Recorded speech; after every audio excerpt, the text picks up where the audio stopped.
Un saludo muy especial, soy Ricky Restrepo, Estados Alterados, y por favor, conéctese con Sonido Libre Podcast.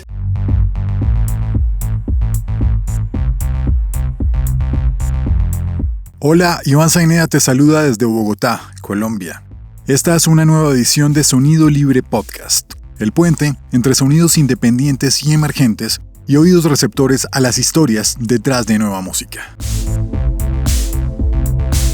Sonido Libre Podcast cuenta con el apoyo de Seven Sins Cervecería, microcervecería artesanal bogotana que puedes visitar en www.sevensinscerveceria.com y a través de sus redes sociales. Y también por Voces de Aves Glamping, ubicado en Chocontá, Cundinamarca, lugar increíble, rodeado de naturaleza y tranquilidad que puedes seguir a través de sus redes sociales como @vocesdeavesglamping. La música de este espacio es por el maestro Mario Salazar, a quien aprovecho para enviar un abrazo y saludo por su pronta recuperación, y es grabado por Juan Lacutir en Studio Lab en Bogotá, Colombia. Un espacio para grabar, mezclar y que puedes contactar en www.studiolab.live. Esta edición de Sonido Libre es la primera de dos partes que forman la charla que tuvimos en días pasados con Fernando Sierra, conocido musicalmente como Elvis, vocalista, y con Natalia Valencia, teclista de nuestra banda invitada. Toda una institución con más de 30 años de trayectoria y leyenda de nuestro rock, y más que eso, sin intentar centrarlos en un solo género, del rock electrónico, no solo de Colombia sino de Latinoamérica. Fueron los primeros como banda colombiana en rotar un video en la cadena MTV, pioneros en explorar sonidos como el electro, el industrial y el new wave, y cuentan con 6 álbums, y en esta primera entrega vamos a explorar por un lado parte de esa historia de 30 años con Elvis, y de otro lado la carrera de Natalia en la música electroacústica y de cómo se da su empalme hasta llegar a ser parte de la banda. Agradecimientos a Javier Valencia, manager, quien hizo posible esta charla grabada en Bogotá con conexión a Nueva York, y de igual manera un gran saludo a Ricky, baterista, y Felipe, guitarrista de la banda invitada de hoy. Sin más preámbulos, en Sonido Libre Podcast, Estados Alterados.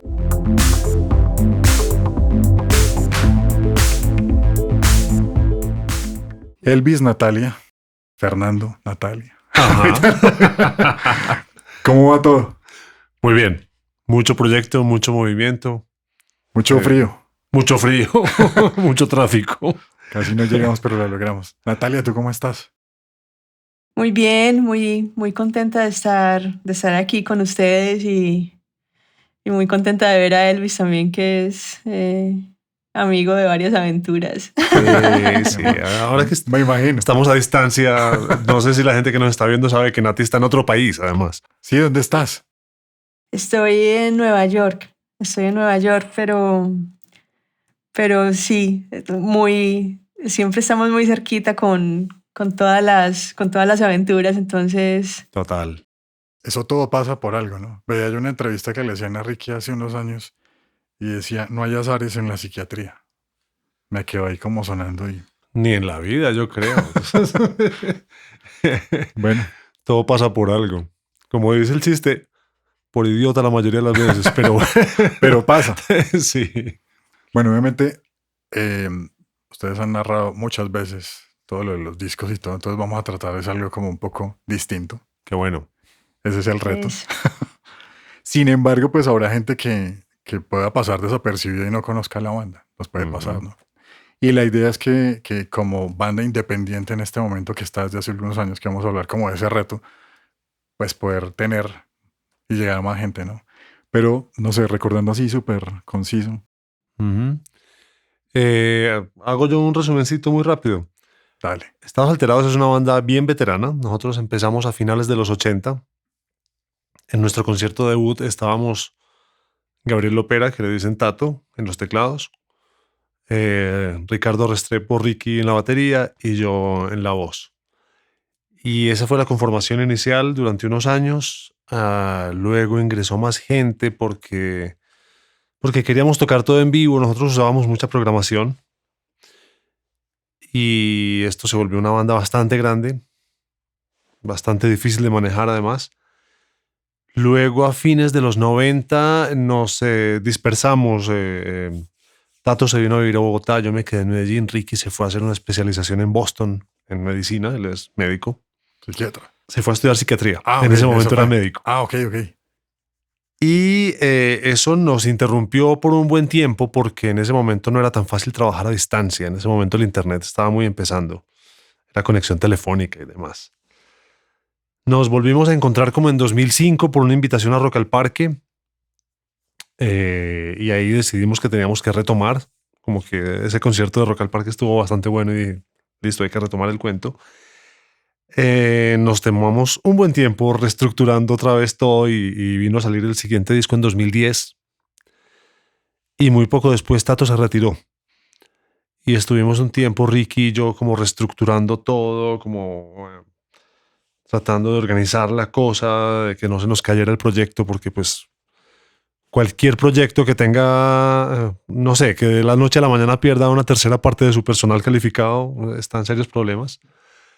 Entonces, pasaron muchos músicos, vinieron, hasta que finalmente logramos una conformación estable. La primera que llegó fue Nati. Nati justamente en ese disco de 2010 nos había ayudado con Nati es compositora de música formal para orquesta sinfónica y filarmónica. Y queríamos incluir un instrumento que es muy de orquesta sinfónica y además de orquesta sinfónica grande, no lo tiene cualquiera. Un instrumento que se llama campanas tubulares. Nati nos las consiguió, nos grabó el instrumento, quedamos muy en contacto. Poco después Tato se retiró, seguimos hablando con Nati, bla, bla, bla, bla. Nati empezó a tocar con nosotros en concierto. Poco después conseguimos un guitarrista que se llama Felipe Carmona, también empezó a tocar con nosotros en concierto. Y después de varios años de ese fogueo dijimos, bueno, ya esta gente ya son más miembros de la banda que ya. Y esa es la conformación ya como miembros oficiales que tenemos hoy en día. Somos Ricky, Nati, Felipe Carmona en la guitarra y yo en la voz. Fue un resumen súper ejecutivo, pues. Sí, puntualísimo. Esta conformación que acabas de escuchar ya llevamos varios años. ¿Cuántos, Nati? ¿Como 5? Pues, ay, se ha pasado así de rápido en nuestra cabeza, pero no, llevamos, en estos días alguien me preguntó lo mismo y yo por lo menos estoy con ustedes, yo creo que desde hace 8 o 9 años. Joder. Tiempo, ha pasado el tiempo. Parecen 5, pero van 8 o 9. Mira tú. Bueno. Sí. Hay algo relevante y es que, bueno, hablaba yo hace un año con David Rivera, que tiene que ver por ahí algo con ese maravilloso cover que hizo del Velo. Y pues era de pronto contar un poco el contexto en el cual en ese Medellín del 87 pues nace la banda, porque obviamente estaba todo el tema de la violencia y demás, pero también qué estaba sonando en Medellín en esa época, porque era la Medellín chatarrera metalera, Rodrigo D. Totalmente, Masacre. totalmente. Era la clase media oía metal, la gente más de barrios de la periferia oía punk y hacía punk.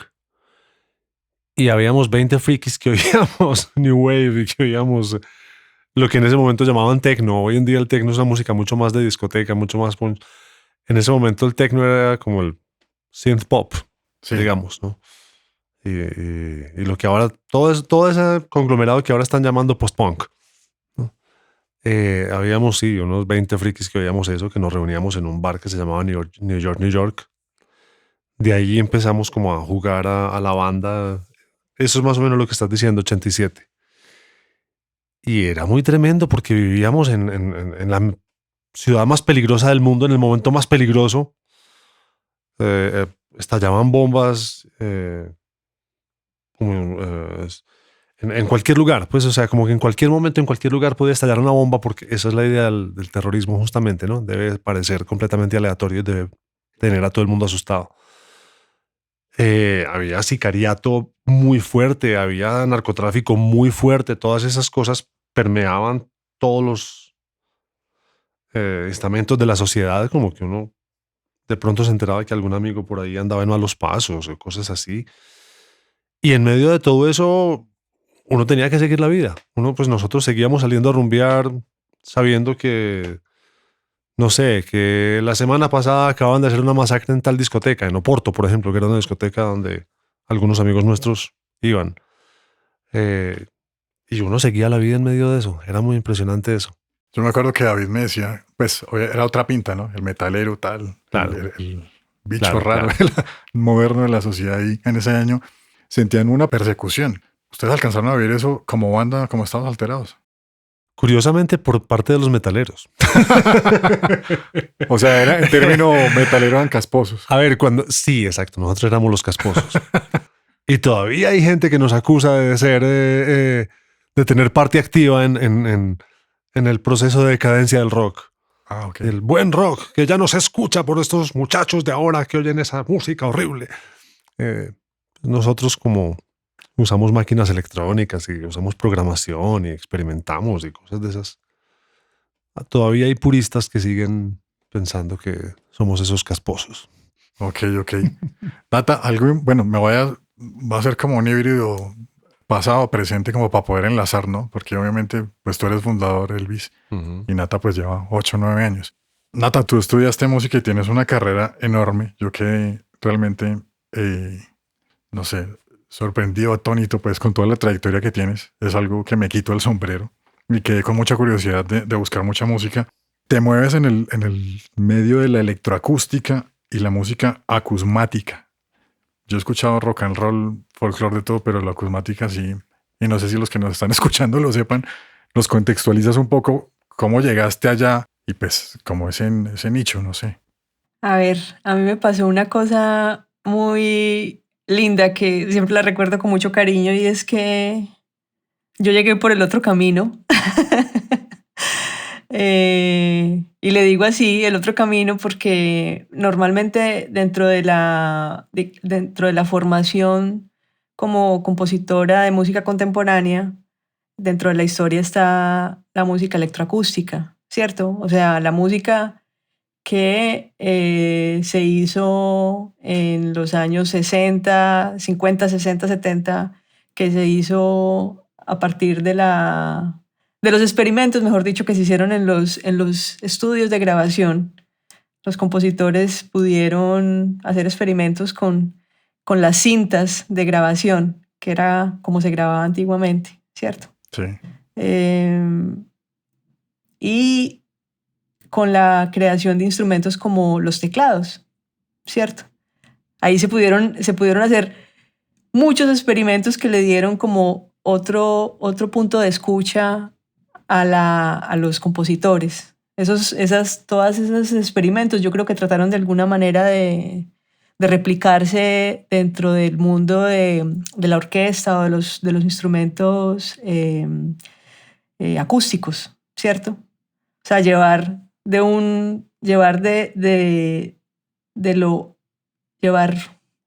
hacer de lo electrónico algo acústico, ¿cierto? Bueno, esa es como, digamos, como formalmente la parte de la historia de la música, ¿cierto? Lo que pasa es que yo hace muchos años empecé a trabajar con un fotógrafo en Medellín que se llama Juan Fernando Espina, que es un fotógrafo de la ciudad que ha tomado fotografías de las entrañas de Medellín. Y paralelamente a eso, hacía parte de una banda que llevo en mi corazón llamada Panorama.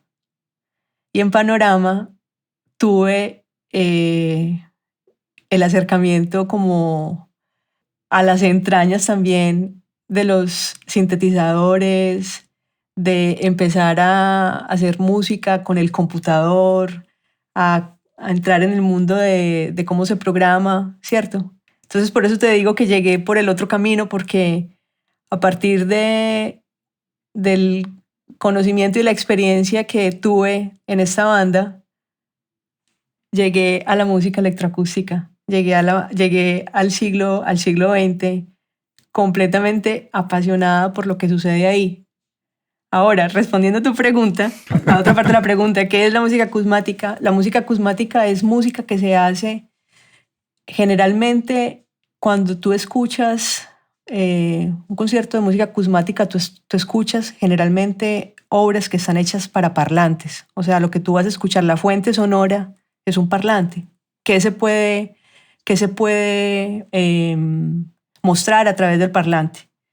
Y acusmático es porque tú no estás viendo la fuente del sonido. O sea, tú no estás...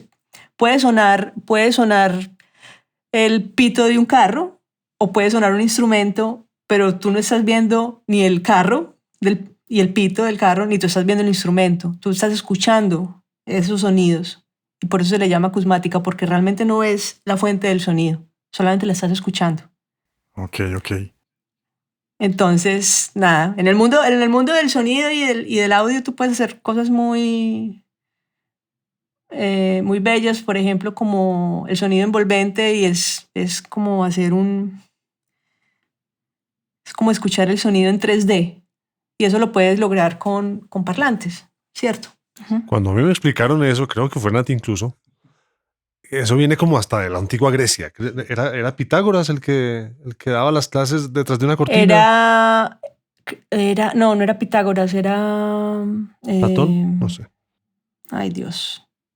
Bueno, el tema es que él, o sea, dependiendo del grado de los estudiantes, él se escondía detrás de un telón, y solamente los estudiantes, cuando adquirían cierto grado, ellos podían ver a su profesor, ¿cierto? Uh-huh. Mientras tanto, antes de que llegaran a ese nivel, ellos solamente escuchaban su voz y no de esa forma solamente podían concentrarse en escucharlo, ¿cierto? Y Y no ese es el en punto. distraerse con lo que visualmente también podría pasar, ¿cierto? La acusmática viene de ahí. Sí, cuando yo fui al concierto, a un concierto de acusmática de Nati, era completamente oscuro. Era un cuarto completamente oscuro, escuchando la música solamente. Toda una experiencia del mundo, pues, por explorar.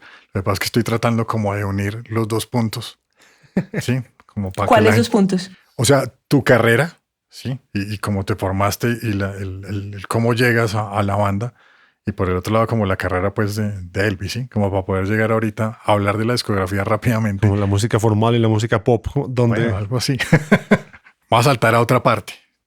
No sé, el año pasado, pues, fueron la celebración de los 30 años. Ajá. A mí no me cuadraban las cuentas hasta que me puse a ver bien la historia. Entonces, sí, porque no. A ver, en 2020 fueron los 30 años de nuestro primer concierto, que fue en 1990. Pero pues nos pasó como a las Olimpiadas, ¿no?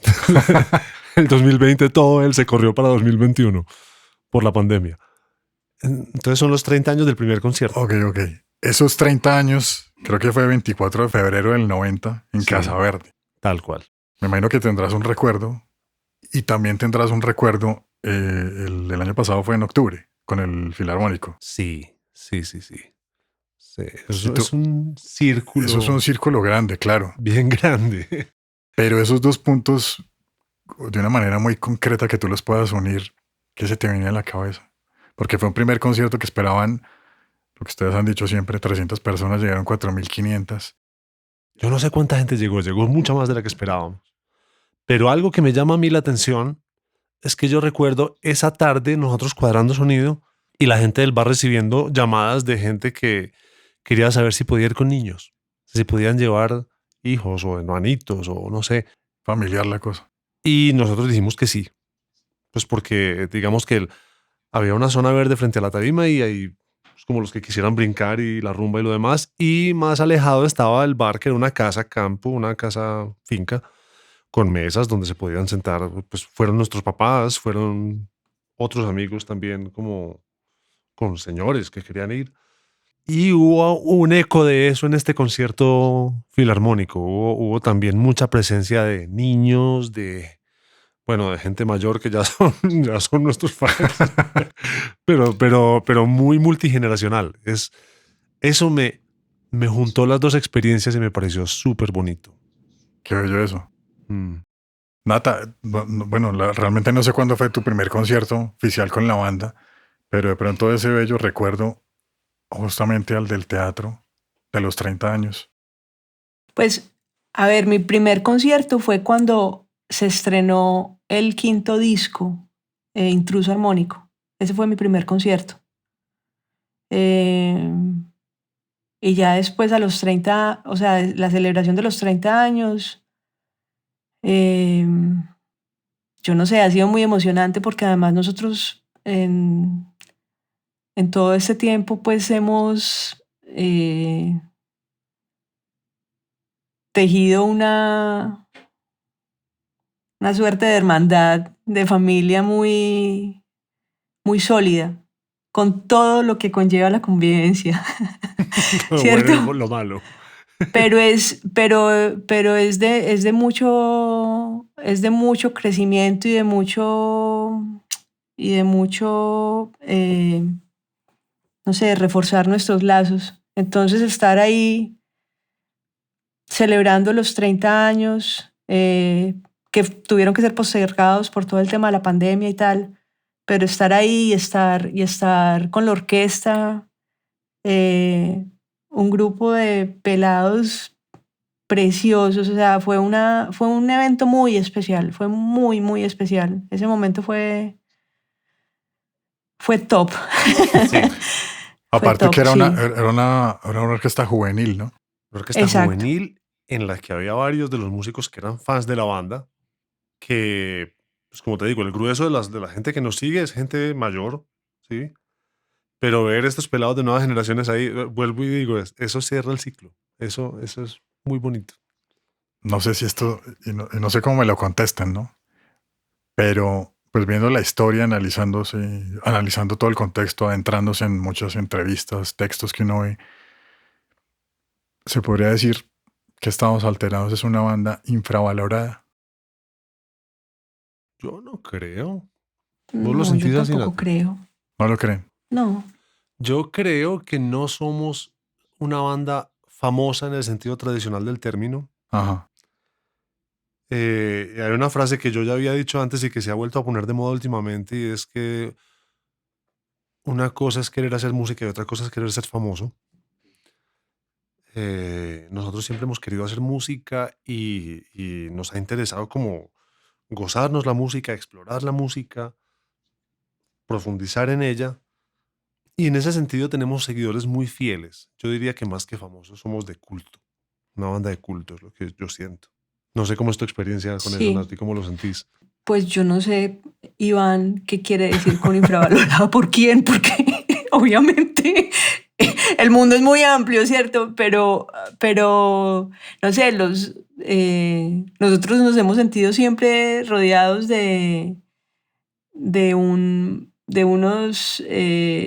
público, de unos seguidores en entornos muy, muy cálidos, o sea, de hecho muy cálidos. Entonces, sí, no, creo Yo que creo que lo dices porque, a ver, yo con frecuencia oigo comentarios de tipo como, no sé, conciertos muy importantes donde hay las bandas más representativas, no sé qué, y vienen y te dicen, deberían estar ahí, ustedes tendrían que estar ahí, y no estamos. Y pues creo que hay una buena razón para que no estemos, y es precisamente ese no ser clasificables, ese no apostarle a vendamos lo que se está haciendo, o ese ir a, como dicen los gringos, al ritmo de nuestro propio tambor, ¿no?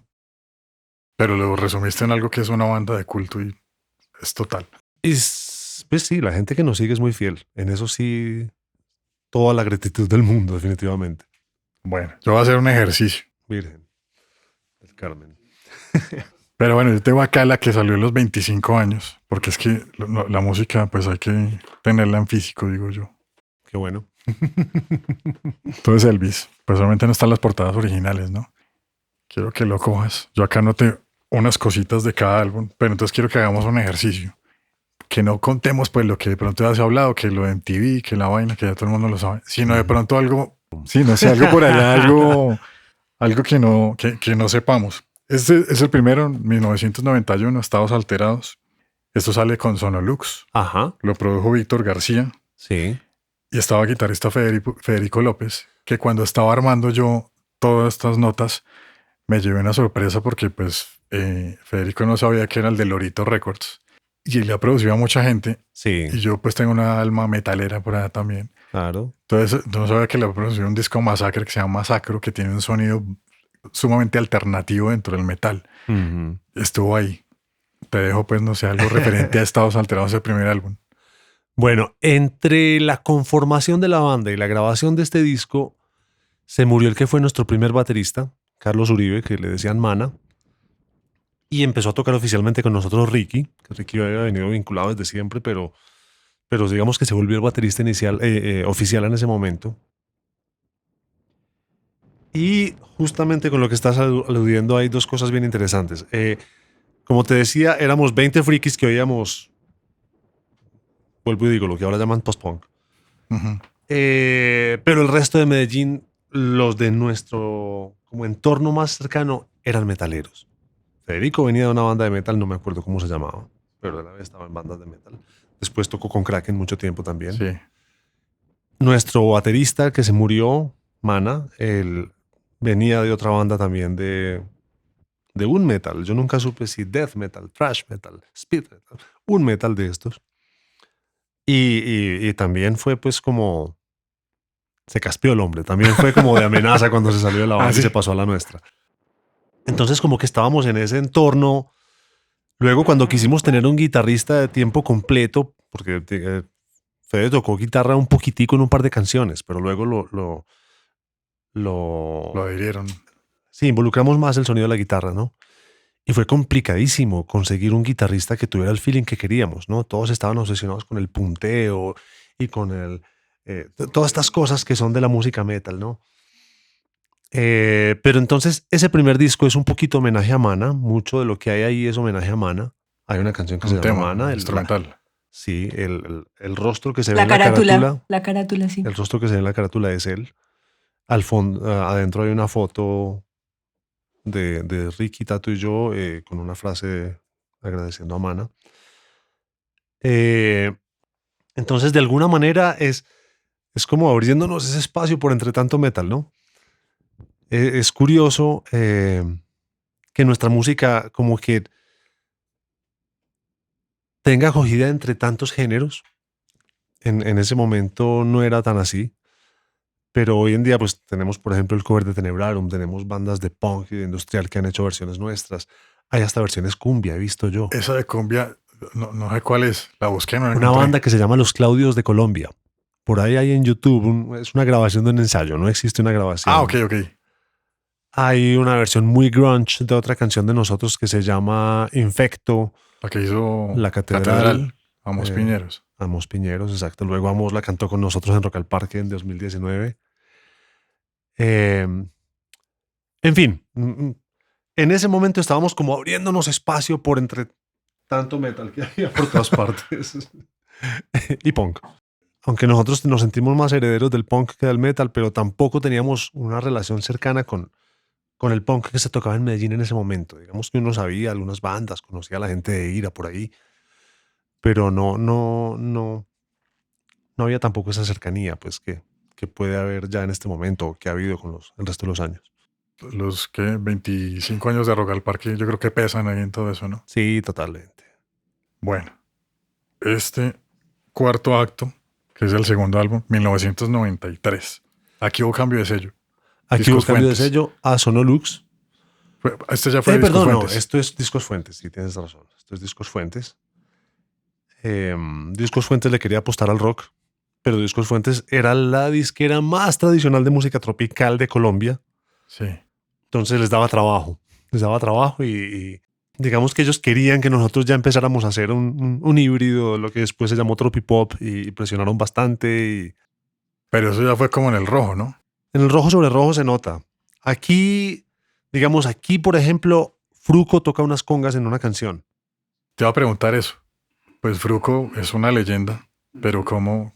O sea, ¿eso fue por el sello? ¿Fruco estaba ahí, venga para acá? Fue por el sello, porque en toda esta presión de muchachos, métanle algo de sabor al cuento y nosotros pues no sabemos. No sabemos cómo hacer eso. Qué pena, pero no. No es que no queramos, es que definitivamente no. Entonces, bueno, nosotros les ponemos quien les ayude con eso. Y llamaron a Fruco y Fruco entró y tocó las congas. Las congas casi ni se oyen y a nosotros nos parecía que ya nos habíamos pues metido en lo más tropical del mundo. Pues ya sentíamos que esto no. Incluso está Alfredo de la Fe, el famoso Alfredo de la violinista. Fe, pero Alfredo de la Fe sí viene como al rojo sobre rojo, creo. No sé si él está en esto, no me acuerdo. Pues creo que está ahí en Ceres. Claro, los violines de Ceres de la Noche los hizo Alfredo de la Fe. Sí, tienes toda la razón. Y hay algo también curioso ahí que fue escudriñando ahí que Richard Blair, como el que cambió todo el rollo ahí con lo de Vives y Sidestepper, pues mezcló el disco. Él mezcló como 5 canciones del disco. Él estaba recién llegado a Inglaterra. Es muy curioso porque nosotros lo conocíamos simplemente como un ingeniero que había trabajado con Peter Gabriel. Ujú. Y dijimos, queremos que este tipo nos mezcle el disco, ojalá lo produzca, algo. Pero resulta que él venía era de las grabaciones de música del mundo que estaba haciendo Peter Gabriel. Él venía de grabar a Totò la Momposina y él venía buscando eso. Y nosotros lo pusimos de una a trabajar con una música que no tenía nada que ver con eso. Él se debe haber sentido muy raro, me imagino. Pero de pronto fue enriquecedor para él en su camino, pues. Espero que sí. Yo Espero que sí. Yo creo que sí. Y luego ya él sí se metió en el rollo de Sidestep. 1993, cuando estalló Aterciopelados en Bogotá. Exactamente. Bueno, rojo sobre rojo. Rojo sobre rojo es... 95.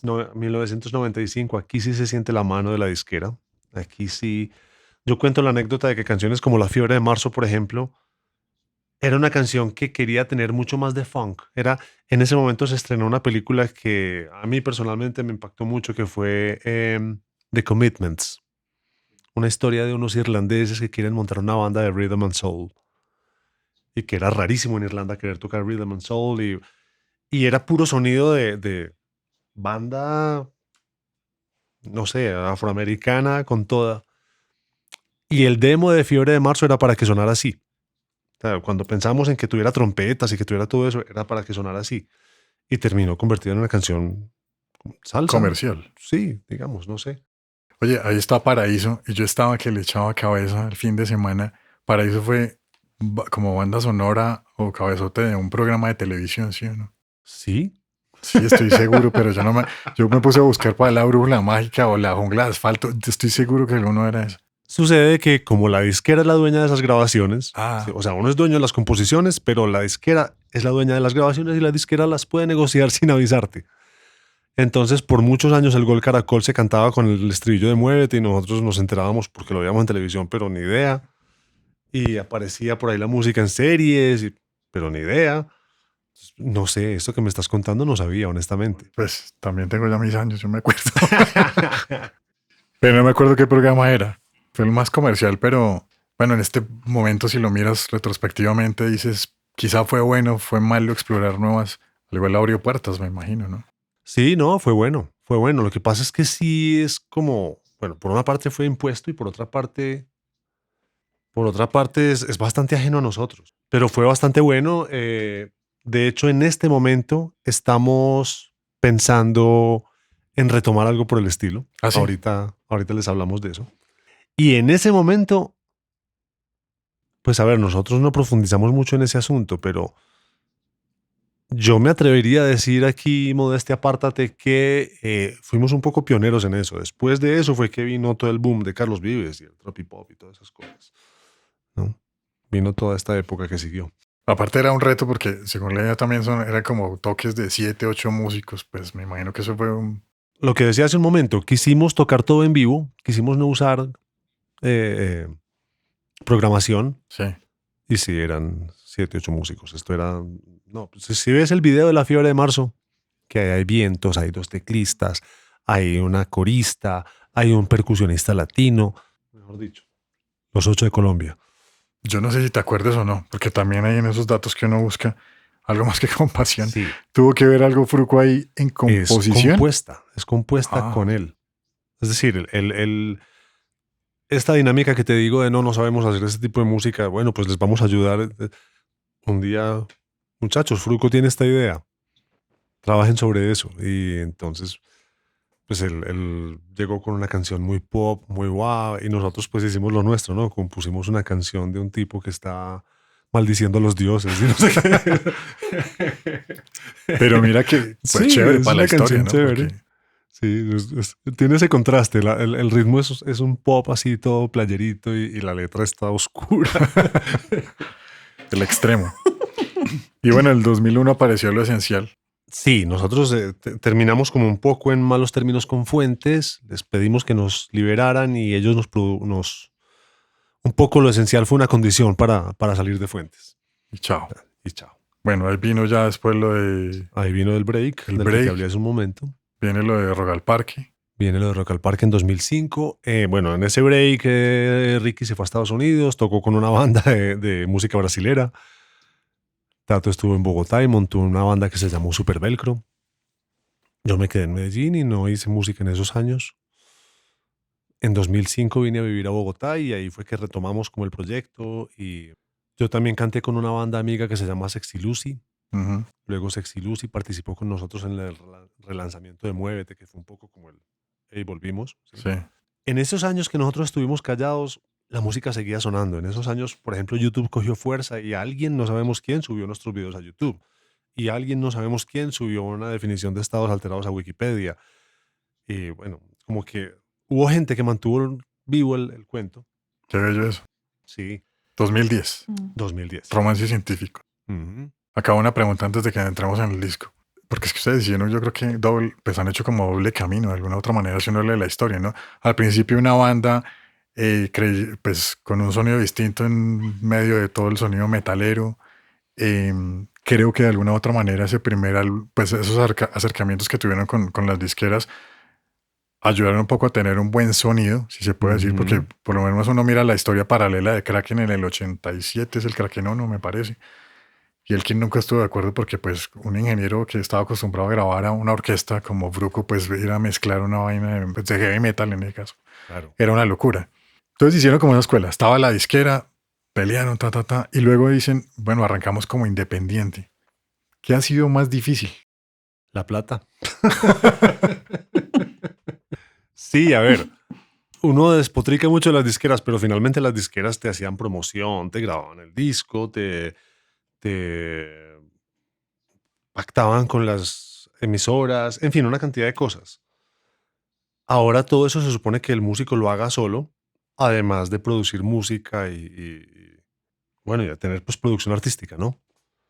Entonces hay una cantidad hay como todo un ecosistema del sonido que quedó huérfano cuando cayeron las disqueras y que ahora trata como de caerle al músico. Entonces, cada que uno va a una de estas ruedas de negocios, llegan los de merchandising digital, llegan los de las salas de ensayo, llegan los del coso de grabación. Todos quieren que uno los contrate. Y uno, pues, a duras penas graba un disco, ¿no? La verdad, las cosas. Sí, los de management, los de yo no sé qué, ¿verdad? Eso fue complejo. Bueno, acá está Romances Científicos. Que es donde empieza Nati a tocar. Acá sí ya Bueno, entra aquí Nati. entra Nati a participar, por lo menos, en la grabación. Nati, ¿qué nos puedes decir del disco? Es uno de mis discos preferidos, el Romances Científicos. También recuerdo yo no soy percusionista, pero yo me fui a grabar esas campanas tubulares y me acuerdo que estuve, cuando terminé de grabar, tenía ampollas en las manos. Em, pero es un disco que me parece increíble, el Romances Científicos. Y pues está asociado pues al grupo, o sea, en mi vida, haberlos conocido, ¿cierto? Haber estado en la preproducción, cuando estaban armando como como todo estaban poniendo todas las fichitas en orden y estaban en ese mega laboratorio. Entonces, eso es un recuerdo que cargo con mucho cariño. Que además, esa canción en la que participó Nati, se llama Ella movió su mano, es como la canción más experimental de todo el disco. Es una canción que no es cantada, sino hablada. Es más que instrumentación, tiene como una atmósfera sonora. Yo no sé, hay que escucharla, es una canción bien particular. De hecho, en las notas de esta reedición, pues ustedes citan que hay que sentarse a escucharlo bien. Es que yo creo que es un álbum, pues no sé, ahorita que escucho a Natalia, que te escucho a ti, y el mismo nombre, Romances Científicos, yo creo que era como algo de ciencia ficción todo lo que estaba pasando, ¿no? Porque ese momento en que se va Tato también, y no Claro. sé si eso opacó también el impacto que hubiera podido tener el álbum. Sí, sí, eso fue un frenón fuerte. O sea, cuando justamente estábamos empezando la promoción del álbum, Tato se retira y obviamente esto fue un desequilibrio fuerte, un desequilibrio y descalabro, como que mezclé las dos palabras, desequilibrio. Bueno, el asunto es que sí, eso frenó bastante este disco, pero este disco Fue un gran respiro después de haber peleado tanto con disqueras. El lado positivo de ser independientes. Fue un gran respiro porque aquí sí realmente hicimos lo que nos dio la gana y tuvimos un productor que fue un gran aliado en eso, de hacer lo que nos diera la gana y nos supo orientar muy bien en ello. Con frecuencia decíamos por ahí en entrevistas que Estados Alterados nunca había sonado tanto a Estados Alterados porque realmente este tipo le cogió la onda muy bien. ¿Ese quién fue el que lo produjo? Phil Vinal, el productor de Zoé, había trabajado con bandas del grunge como Elástica, con, no sé, muchas bandas. El tipo tiene una hoja de vida impresionante.